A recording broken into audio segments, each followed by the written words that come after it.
Last night, President-elect Ricky Linux introduced us to an amazing and inspiring botanist and naturalist, Mary Sophie Young, in early 20th century Texas. And he also introduced us to Kids on the Land by Peggy Maddox. Well, today's program will also present 5 amazing, talented women who are involved with conservation, advocacy, and education in 2021 Texas. So first, let me introduce Elizabeth Bowerman and Helen Ballew, who are actively involved with Comal County Conservation Alliance in Central Texas and Comal County. Elizabeth is a retired United States Navy commander. She's the past president of Lindheimer chapter. She was instrumental in the formation of Comal County Conservation Alliance in 2018, and she is the current president of CCCA. Helen graduated from a well-known East Coast University, also known as Yale, in 1985. She is actively engaged in conservation activities in the Austin-San Antonio corridor and has worked with the Nature Conservancy, Hill Country Foundation, Save Our Springs Alliance, and Great Springs Project.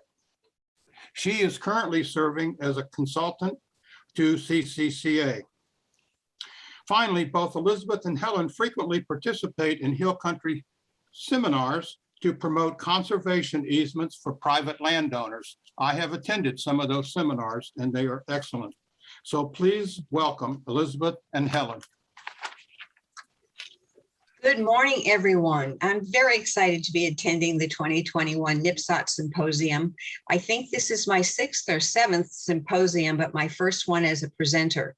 And it's a pleasure to have this opportunity to talk to you about CCCA. Thank you, Kim and the NPSOT board for inviting Helen and me to be a part of the symposium this year.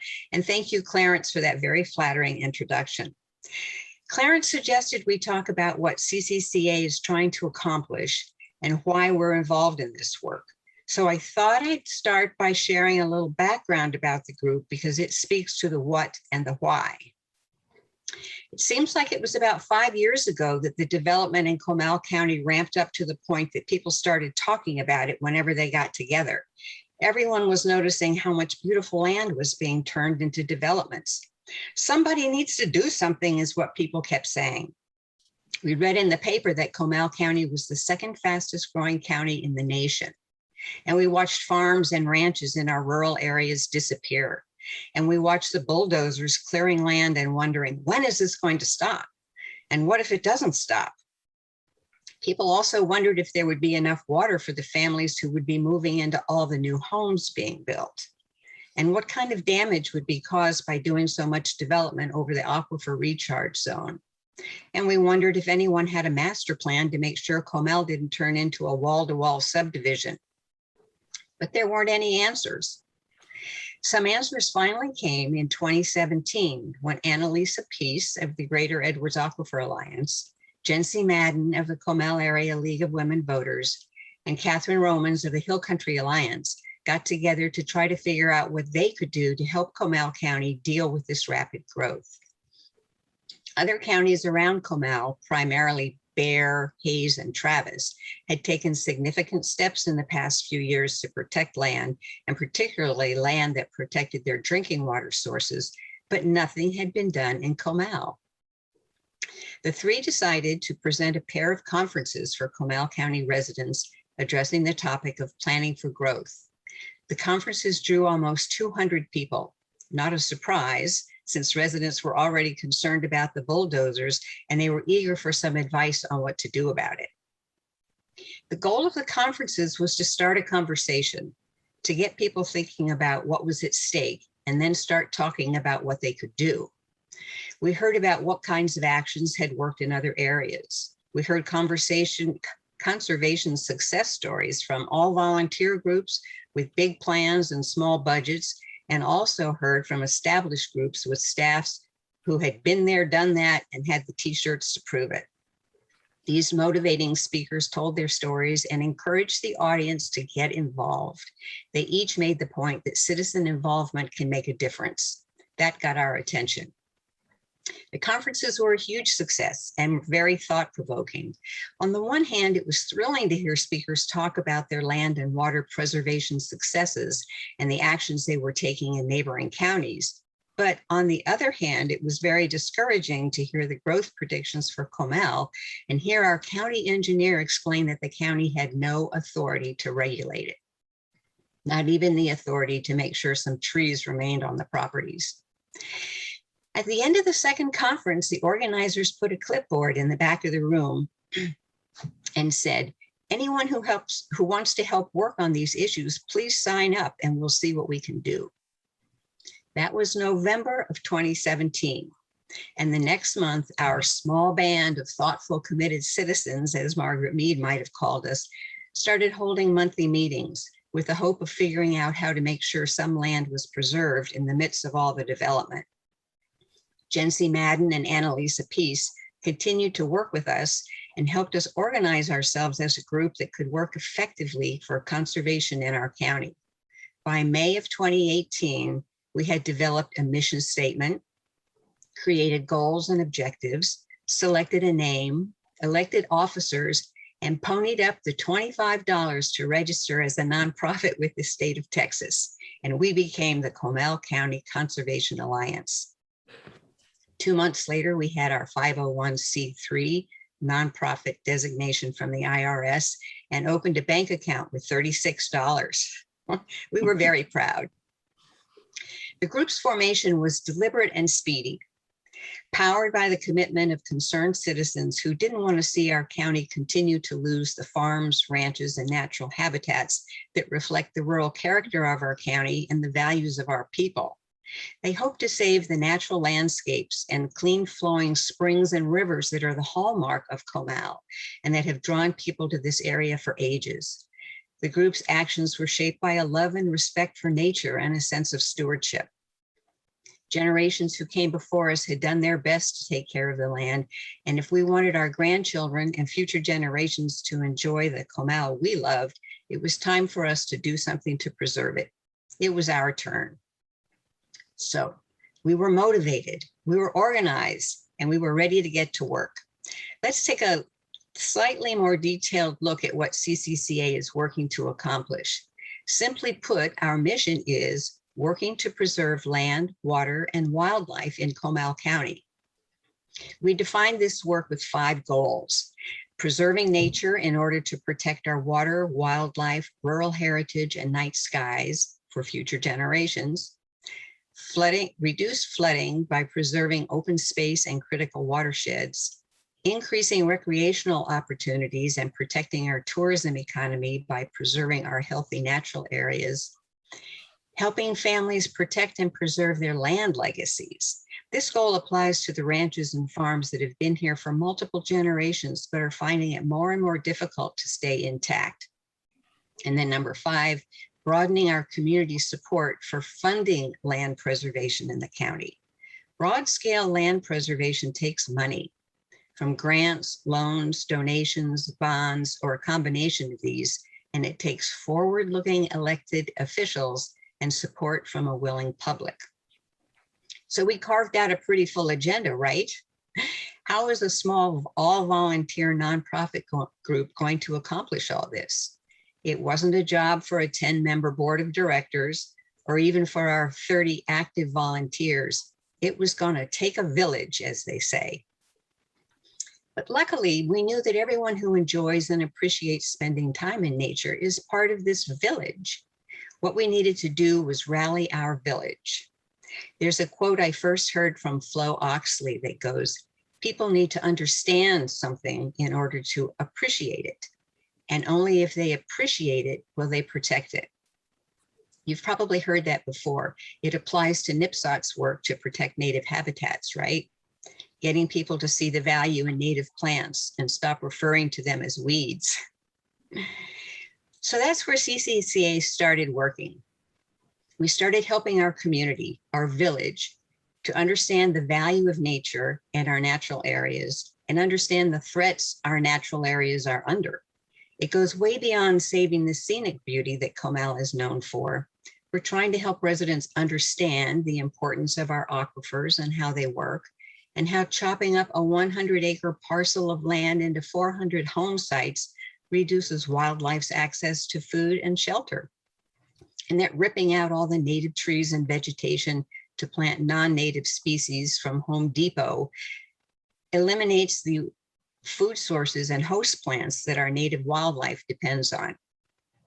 We're helping our village understand how important spending time in nature is to our health, our mental, physical, and emotional health, and the myriad of other benefits nature provides us, like cleaning the air, providing clean drinking water, and providing places for recreation and quiet reflection. That's a lot to grasp and a lot to understand, but how can we not appreciate the things nature does for us after we do understand all that? So we got busy finding ways to share this information with our village. We started offering monthly community programs with speakers from the conservation community. We held panel discussions and field trips and 2 very successful Celebration for Conservation events to raise awareness of the issues and of our work.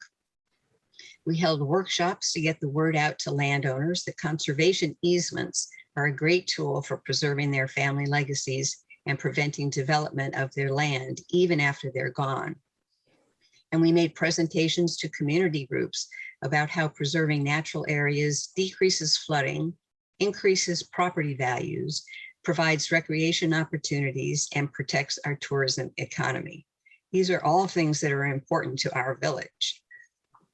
And we talked about how preserving land achieves the trifecta of protecting water, wildlife, our rural heritage, and our night skies. We also visited with our county commissioners and the New Braunfels City Council members to listen and better understand their thoughts and feelings about conservation.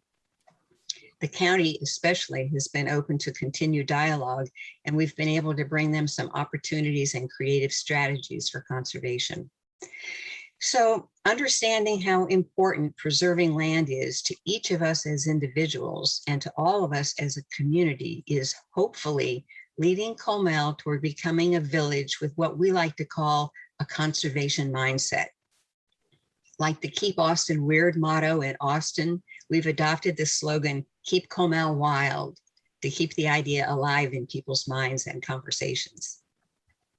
We've been at this for 3.5 years now, although the last year and a half really doesn't count since we weren't able to do much during COVID. But we still have a way to go to accomplish the ultimate goal of actually protecting some land, water, and wildlife. Our hope is that with CCCA's continued outreach and education work, there will be enough understanding and enough appreciation in the village to create widespread public support for land conservation in the county. We'd like to see the county provide more natural areas for the public, areas that provide places where we can all refresh, feel close to nature, and at the same time provide good stewardship of the land. How about more county and city parks and nature trails? A village that has strong support for that idea might be able to convince its elected officials that it's time for them to take action, time for them to acquire some land for public parks and preserves before it's all gone. The issue in Comal County or any other areas that are facing rapid development isn't really growth versus conservation, and CCCA is not anti-growth. The issue and the urgency is how to protect land, water, and wildlife while we grow and while there is still some to protect. Many people speaking together have a loud voice. Our small band of thoughtful, committed citizens is growing. And although it may not change the world, as Margaret Mead predicted, we're determined to help make some changes in Comal County. I suspect many of you are experiencing some of these same growth issues, and I hope hearing about our experience in Comal gives you some encouragement and some idea of the actions your villages can take. Helen has more examples of what CCCA has done and what we're working on now, so I'll turn it over to her. Helen? Yes, hi, thank you. It's been a real privilege to help found and now work full-time with Comal County Conservation Alliance. And I'm going to show a few slides to put a little meat around the bones of what Elizabeth just shared. So let me see about sharing my screen now.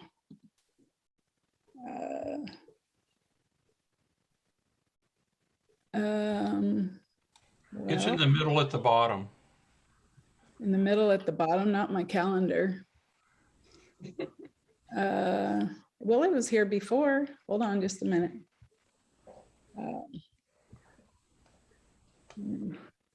Pull it up again. I know what happened. Sometimes you have to move your cursor down to the bottom of the screen before that bar appears with the. Does this work now? Can you see that? No. Hold on, I'm getting back to Zoom. Yeah. And then I'm going to share screen again. And now it should be right there. Okay, sorry about that. Now it's working.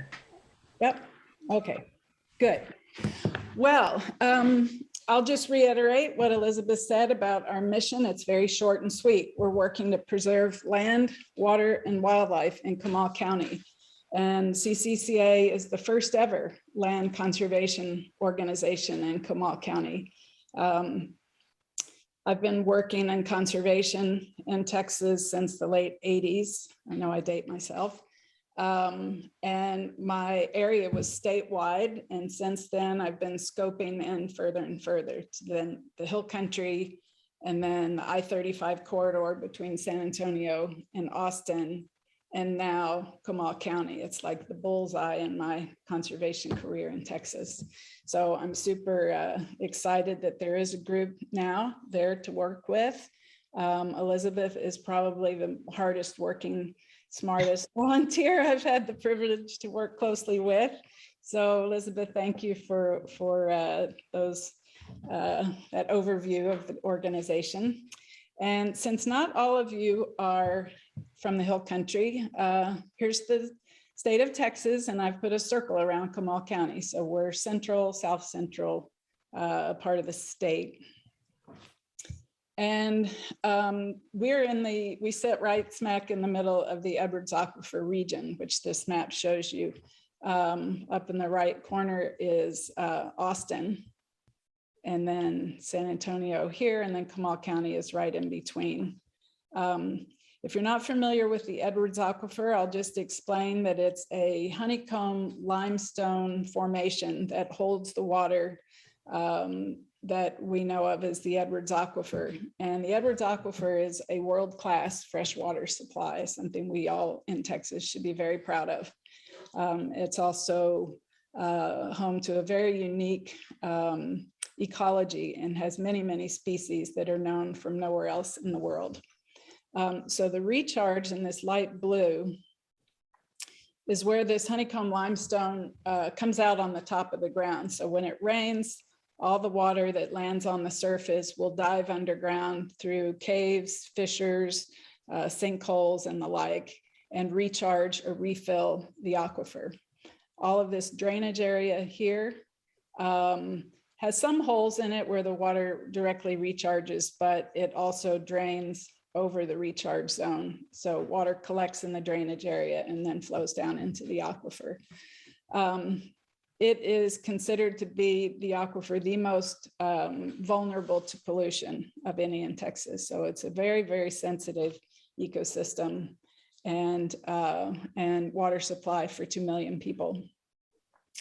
Comal County, as you can see, has roughly half of our land area that's in the recharge zone, and the other roughly half is in the drainage area. For those residents of the county out there, it's the Trinity Aquifer that's part of this drainage area. So they too depend on groundwater.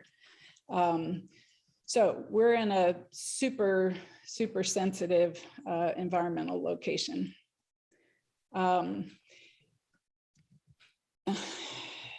This is a close-up of Comal County that's part of a larger map that shows protected lands in the Edwards Aquifer region.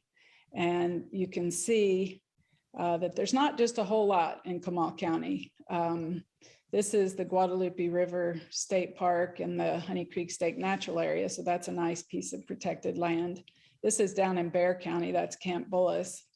This is a private conservation easement up here, and this little yellow bit here is a whole complex of projects that were put together to protect the Bracken Cave. So there's a large area there, but it's privately owned, it's not public. So there's no, well, there's a few very small county parks, and they're too small to show up on the map. So there's a lot of room for growth of the kind we want to see, which is growth of parks and natural areas. So to give another little visual as to what this growth looks like, this is a model from a growth model showing land coverage from 2010. And the darker the reddish colors, the more urban the landscape. And this sort of orangish color I would characterize as being little ranchettes, where larger properties have been broken into smaller and smaller pieces, roughly say 5 to 30 acres or so. So this is what it was like in 2010. This is what it's projected to look like in 2050. You can see most of Comal is covered up in either ranchettes or urban development with a bit of more open space. This is Comal County 2010, and then in 2050, according to the projections. So we don't have a minute to lose with our agenda of protecting more of the landscape and the nature in Comal County. Here's what our Texas Parks and Wildlife Department has to say: that the biggest threat to wildlife and habitat today is the breakup of large land holdings into smaller tracts. This division of ownership and associated change in land use is referred to as land fragmentation. And that sounds like a fancy phrase, but it just means the land's getting chopped into smaller pieces, converted to different uses, and our natural systems are at risk of suffering, if not breaking down, from that fragmentation of land. So I want to just give you a meditative minute while you absorb what I just said about the enormity of the growth that we're facing. I didn't mention that the New York Times had an article recently that put New Braunfels as the second fastest growing city in the country. And Comal County has been in the top 5 fastest growing counties for the last number of years. So it's enormous pressures and land conversion, a brand new group working to try to preserve some of it before it's gone. And I just want to give you a quiet moment while I show you, well, just contemplate what's at risk with the pressures of growth.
If you haven't been to see the Mexican free-tailed bat emergence out of Bracken Cave, I encourage you to do that. I brought a professor friend and his family to Bracken Cave years ago, and he said, my God, this is the eighth natural wonder of the world. So it's a spectacular site, and it's in Comal County.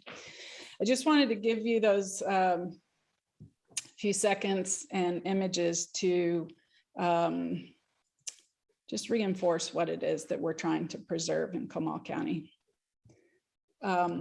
Here's what's happening. We've mentioned it before, but we have these big open landscapes now This is what typically will get put on a ranchette, which is the smaller parcels. And so then you have an open landscape dotted with large homes on fairly large lots. You also have the threat of very dense subdivision. This is one that's been planned for the headwaters of Honey Creek, and Honey Creek is considered to be the most pristine of our Texas creeks, extremely vulnerable to any pollution. It flows out of the longest cave in Texas and runs through the Honey Creek State Natural Area.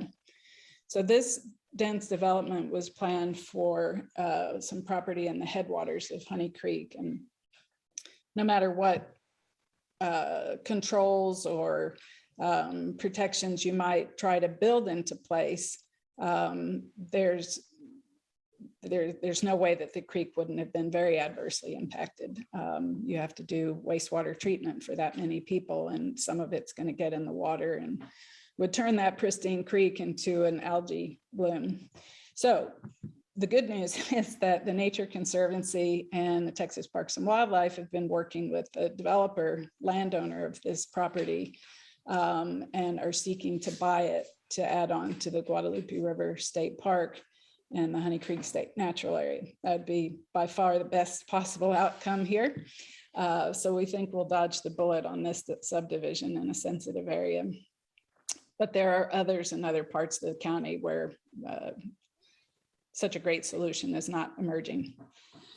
Here's another thing happening quite a lot throughout the Hill Country, and that is that large working ranches are being purchased, sometimes unknowingly to the seller, to the aggregate industry. And there's a property, for example, outside of New Braunfels, where it was a longtime Comal County family that owned a large property.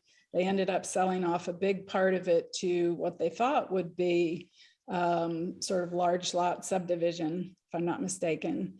And it turns out they were actually selling it to Vulcan Quarry or Vulcan Materials to build a quarry. The quarry hasn't happened yet. It's being hotly contested, but in many other areas, the landscape has already become quarries. In fact, between San Antonio and New Braunfels, it's now referred to as Quarry Row because there's a number of them from different businesses. So having the landscape turn into quarries and related functions of the aggregate industry is definitely a serious threat. There we go. Another thing this will bring is impervious cover. This is parking lot. And when it rains, if it lands on impervious surfaces like this, the water can't go down and recharge the aquifer. So it has to run off somewhere. And when it does, there we go. The water can accumulate in volume and speed when it doesn't soak into the open land and create devastation downstream. And we're seeing more of that in the Hill Country as more of the upper watersheds get developed. The rain can't absorb into the land, so it collects and flows downstream, causes devastation. The other thing that happens when the land surface is covered over and the water can't do what it's supposed to do, which is to go into the underground, is having a little trick here with my, there we go. When the water can't percolate into the groundwater, then it's not replenishing the aquifer. And when you have many, many more people depending on that water source, so there's more drawdown and less filling up, your springs go dry. And throughout the Hill Country, there have already been thousands of springs that we've known of that have gone dry. And in fact, Comal Springs went dry in the 1950s as part of a major longstanding drought.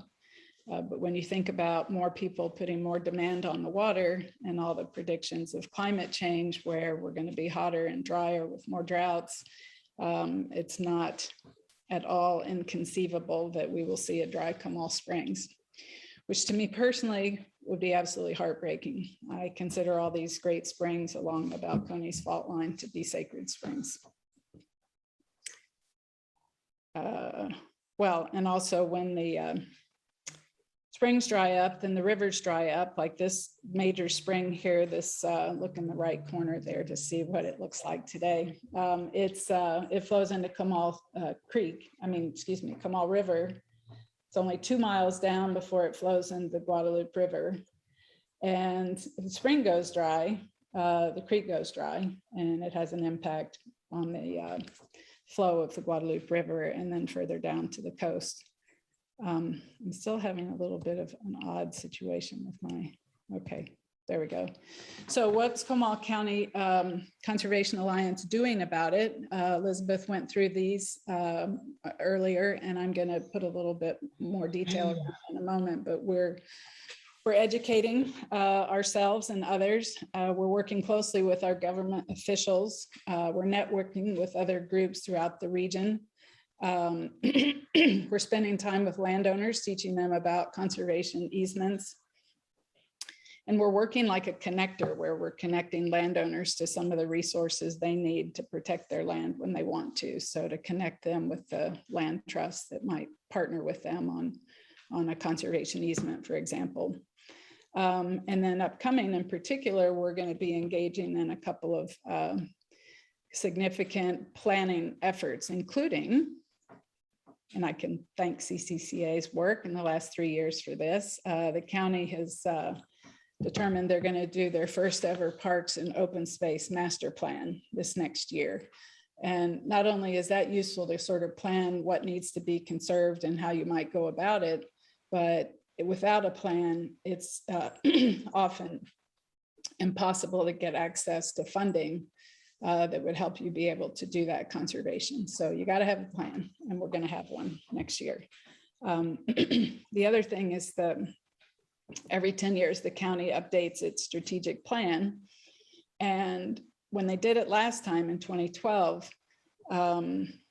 they had a list of concerns for the public to weigh in on and sort of rank their biggest concerns. And the top 3 things on the list of concerns had to do with preserving the rural character, the open space, concerns about the growth. People were already seeing what was happening and wanted to see the county do something. Not a lot happened in those 10 years at the county with regard to preserving land, but we have another shot at it this next year. And CCCA and our partners will be very involved in making sure that that conservation agenda doesn't get lost in the shuffle this time. And then New Braunfels Utilities, our public utility, is convening different stakeholders within the community on what's called a One Water initiative. And that's a national effort that looks at water as a whole. So not stormwater, drainage, drinking water, et cetera. It views it all as one and plans accordingly. It's a very interesting approach. So one of the things that we first showed or produced as an organization was this 6-county protected lands map. We wanted to show that we're in this larger sensitive region. We have neighbors who are dependent on us as well as us on them. And we wanted to show what the other counties along the recharge zone of the aquifer have been doing. And as you can see, with all the different shades of green going along in this blue area, this is Travis County. There's quite a lot of protected land in Travis County. This is Hayes. You can see along the recharge, they're doing quite a bit. Comal County, nope. Bexar County, most of the recharge already been paved over. And then these big chunks of green in Medina and Uvalde County have actually been preserved as conservation easements with funding through the city of San Antonio who created a dedicated funding stream for land protection of land over the aquifer to preserve San Antonio's water supply. And that dedicated funding stream comes from 1/8 of a cent of sales tax that's put into a pot to, it's called the Edwards Aquifer Protection Program. And so with that money, they've been able to do conservation easements with all these landowners out in the most biggest bang for the buck region of the aquifer is out west. So that's what we're after, is a major funding source that can be used to protect land in Comal County. Another thing we did after showing the map, oh, and by the way, I'll show you, we slid this map under the nose of the county judge and one of the commissioners the first time we met with them. And we thought we were going to have to explain what the map shows, but we gave it a few seconds and the judge said, I guess we're a little behind the 8 ball. It was like, boy, pictures tell 1,000 words. So that's what we were hoping to, the message to come through.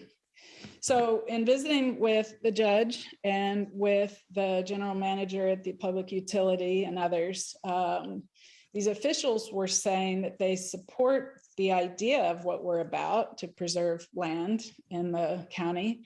But of course, they had no money and didn't quite know how to go about getting some. And we would share the stories from neighboring communities.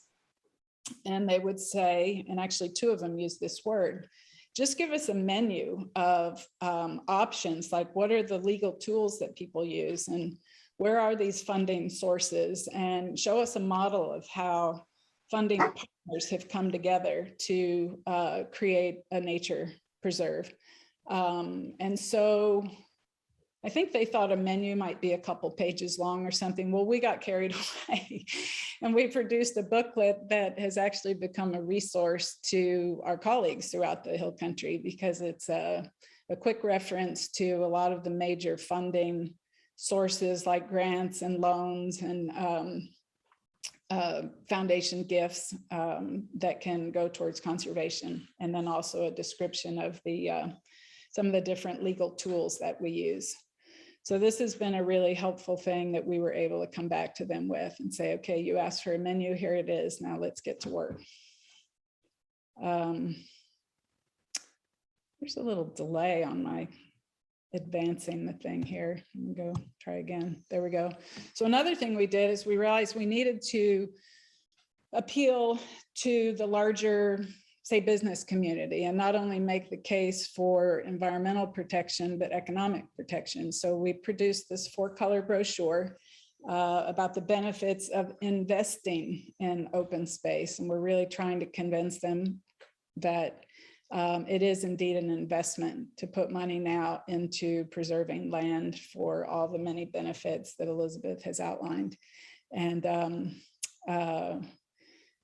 rather than their tendency to think that, you know, we are slammed against the wall with all this growth and the need for infrastructure. We just don't have time to worry about parks, and we're telling them that you can't not do it now because you won't have the opportunity later, and because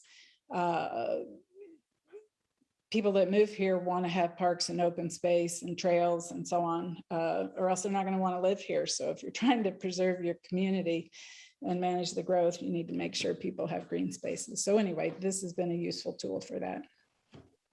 Elizabeth mentioned that we have monthly, or formerly monthly, now bi-monthly, community programs. This is a flyer for one of them. It's one that was particularly interesting because we had 2 landowners whose families had recently put conservation easements on their property. And so they came to tell the story of how their family came to that decision and what the process was like. For some families, it gets really sticky because they have multiple generations connected to the land and they may not all have the same ideas. So there's a lot of massaging of family opinion that goes on behind some of these conservation easements.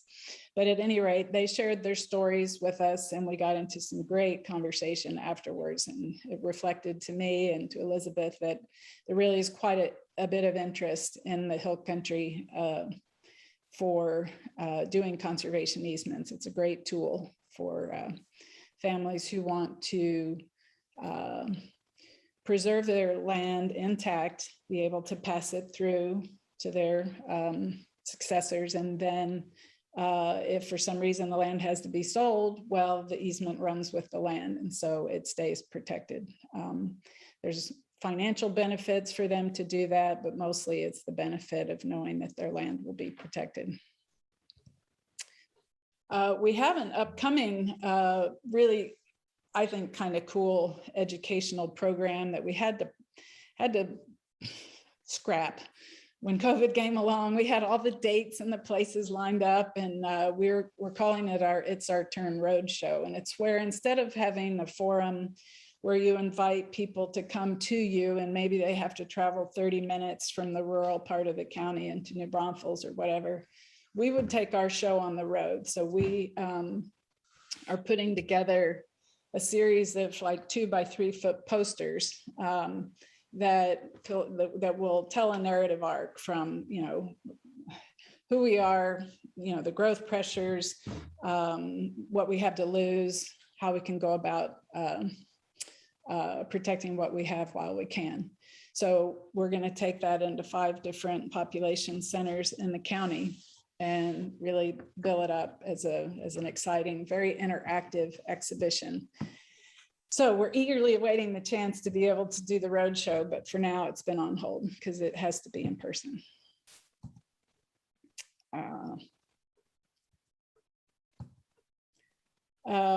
We talked earlier, and Clarence actually mentioned the networking that we do with other local and regional partners.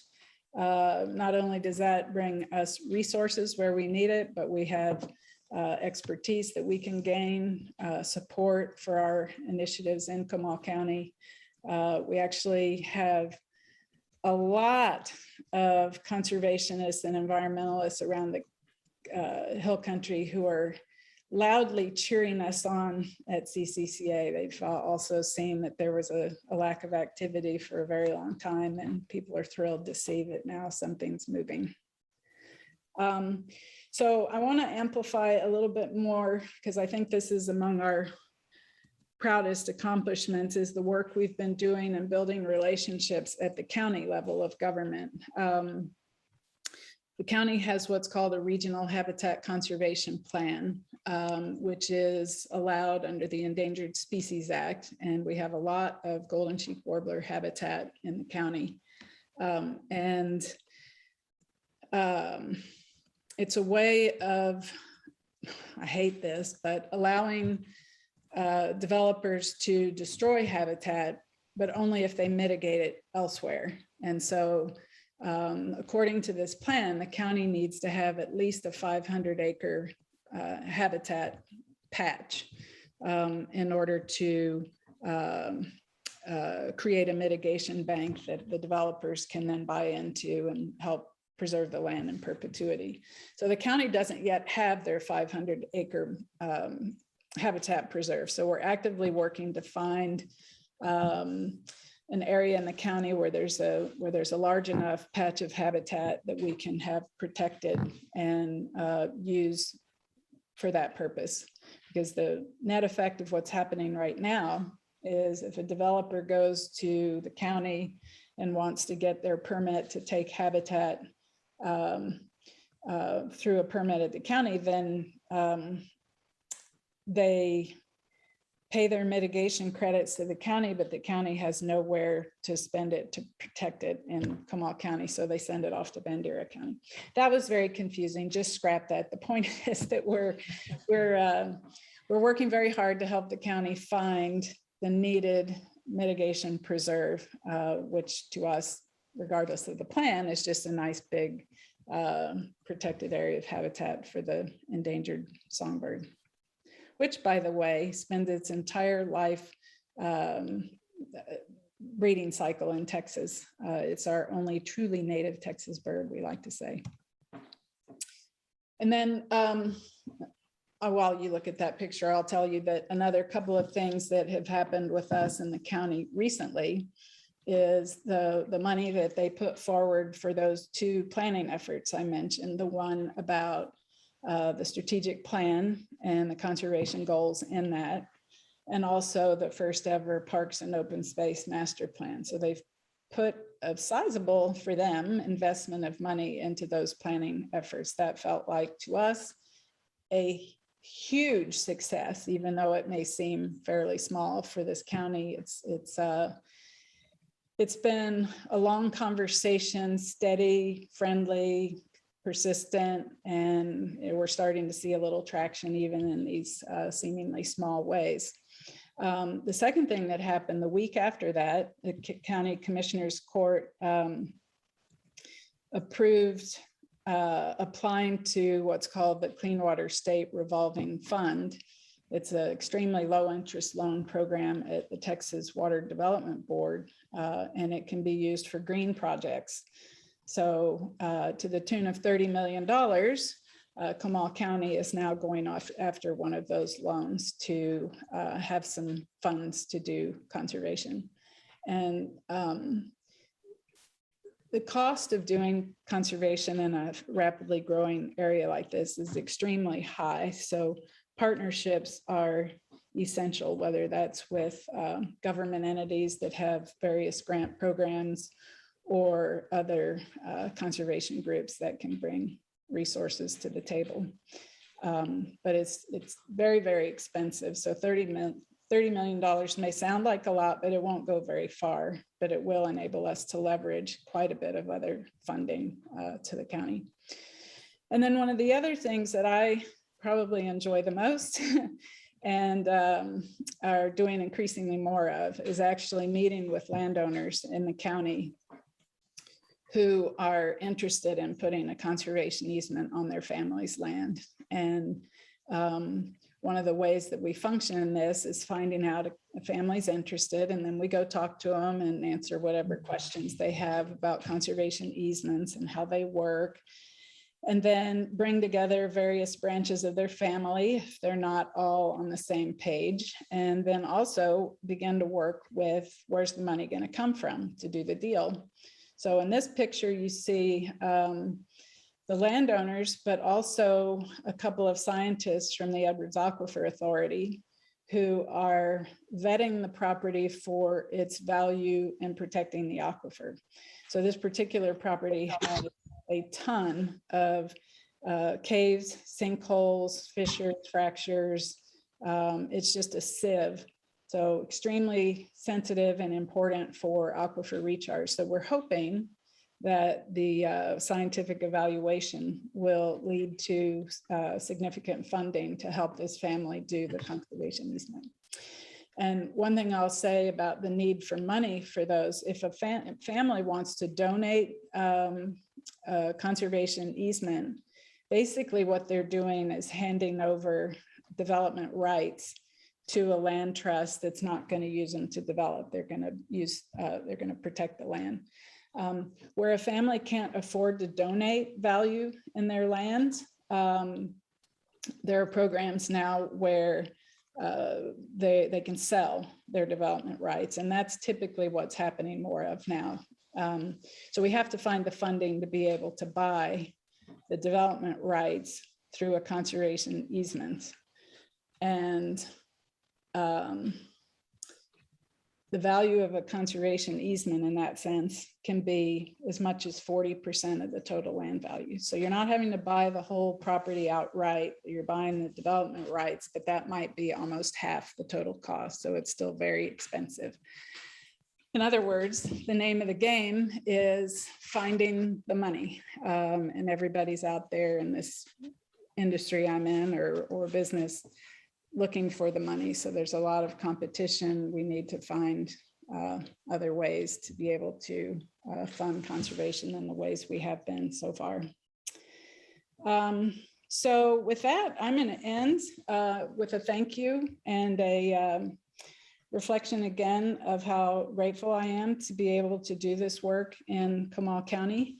And I know that many of you live in other parts of the state, and I'm sure you have bragging rights to beautiful natural features in your own communities. Hopefully you do have an active land conservation group and are able to preserve some of that. Because we know the growth isn't just happening in Comal County, it's happening throughout the state at a very rapid rate. So we all love the land in Texas. We need to work hard to make sure that we preserve some of what we love. So thank you. Well, that concludes. Do you have a few moments for any questions, Helen or Elizabeth? We've got a few minutes left. Let's see, where are we here? Should we flip through and look for a question to answer? Well, I think Meg and I have been keeping up with chat answers. Okay. Well, here's one. Go ahead, Elizabeth. You can throw some out. I think you know better about what Helen can answer or would like to answer. Thank you.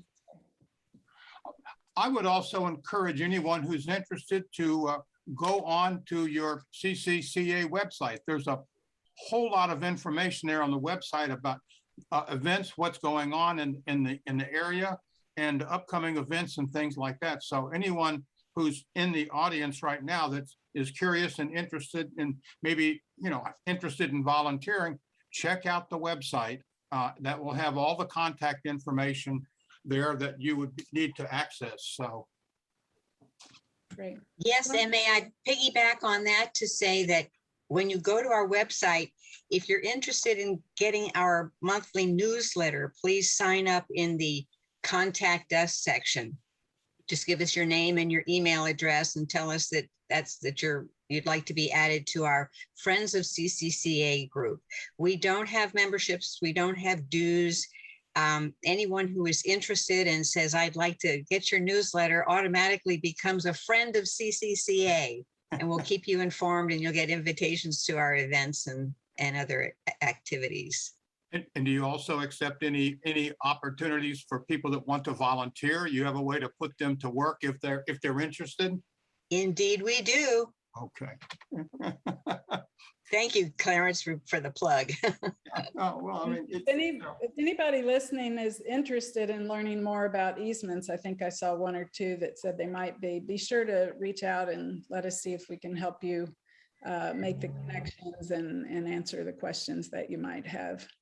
One of the questions I saw here had to do with whether mitigation preserves can be in smaller separate tracts that add up to 500 acres. And the answer is no. It has to be a contiguous 500-acre patch. That has to do with the value of the preserve area for habitat. If they're too small, they're not as good as when they're big. So it has to be a single patch. It doesn't have to be a single patch under one ownership, but it does have to be a 500-acre patch. Let's see, what else do we see here? Elizabeth, did you find some other questions that you want? Well, one that I found particularly intriguing and I had no answer for is the one about what can we do, let me see, I'm paraphrasing it. Legislative efforts. Let me see if I can find it. How to get let's see, I don't know. Any thoughts and ideas about counteracting the lobbyist influence in Austin when conservation legislation, such as Biedermann's bill, is defeated due to developer lobby money? This is a huge problem for all of us in the conservation world at any level. I have no idea. I'm very unsophisticated in the political world. In spite of having spent 20 years in the Navy, we don't get into the political part. We just sail the ships, right? I think this is something that we all need to work on, because without it, our little local efforts are not going to be as effective. In other words, when the county says to us, we can't help you with this because we don't have the authority, then they can't help us with that. We need to do something. And maybe as a larger village, a larger united front, more people with an even louder voice we can get something done. So Meg has volunteered to solve this problem for us and take charge of this issue. I'm sure Clarence and Bill will help her. Thanks, Elizabeth. I volunteered to collaborate with you, and we can do this. Well, you know, I have a comment on that because of the attendance at the last leadership summit and some of the comments, and also the success that you've had working with the county commissioners. And my advice to anyone is stay in touch with your local representative, your local elected officials, stay in touch with them, let them know what you think about things. If, you know, there's an old saying, if you're not on the menu, you know, if you're not at the table, then you're on the menu. And so let them know how you feel, whether that's the, you know, our elected officials in Washington or our elected officials at our county commissioners or our elected officials in Austin. So you just need to be visible and let them know how you feel. Otherwise, you know, they're just going to ignore you. So that's my opinion on that topic. So. There's no doubt all the elected officials need to hear, you know, people from the community saying, you know, I think this is really important. What can we do? Yeah. Even if it's just letting them know that you think it's important. Definitely take every opportunity to do that. One of the things I didn't mention that we've also done is we have a monthly column one of our board members writes each month in the Herald Zeitung. And it's a great way for us to keep our issue out in front of the public, and we get people saying that they get inspired and talk to their officials, and that's what we want, get a conversation. Yeah. I also think too, it's important that if your elected officials do something that you approve of, let them know that too. I mean, it shouldn't always be negative. You know, our interaction with our elected officials doesn't always have to be negative. If they do something that you approve of, then let them know that, because, you know, they like hearing good news from their constituents, you know. Can I add to that, Clarence, that one of the distinctive features of CCCA is that we in no way approach our officials with negativity. Yeah. It's all about shared values, love of the land, partnership, working with them to support and help them do what they already want to do, just are cash strapped or staff strapped. So it's been a long relationship building effort that has gotten the progress that we've been seeing lately. And it takes time to develop those kind of relationships. It's not an overnight affair that, you know, you just talk to them one time and then never visit with them again. And, you know, after the leadership summit, I had a chance to visit with the young man who owns a business there in Kerrville. And my advice to him was stay in touch with your officials, go to some of their county commissioner meetings, let them see your face in the meeting so they know that you're interested and you're not going to be ignored. It's going to take time. It's not going to happen overnight, but it takes effort. So. Yeah, that's right. Well, and their ears, oh, go ahead. Go ahead. No, that's fine. I was just going to say, ears shut down when people are being accused or, you know, coming at them with a lot of negativity, and you want to keep the ears open and the minds open. Yeah. Well, thank you both very much for your presentation. And I think a number of the chat questions I saw there was questions about, is this being recorded? Are some of the handouts and you know, screenshots available, et cetera. I think that was answered by Meg and either you or Elizabeth about, you know, what's available if people want to access it and look at it later. So. Well, somebody asked specifically about the booklet, the menu that is on our website. There's a link. In my opinion, it's a little hard to find, but persevere because it is there. And if you don't find it, just reach out to me and I'll be sure and send you a copy.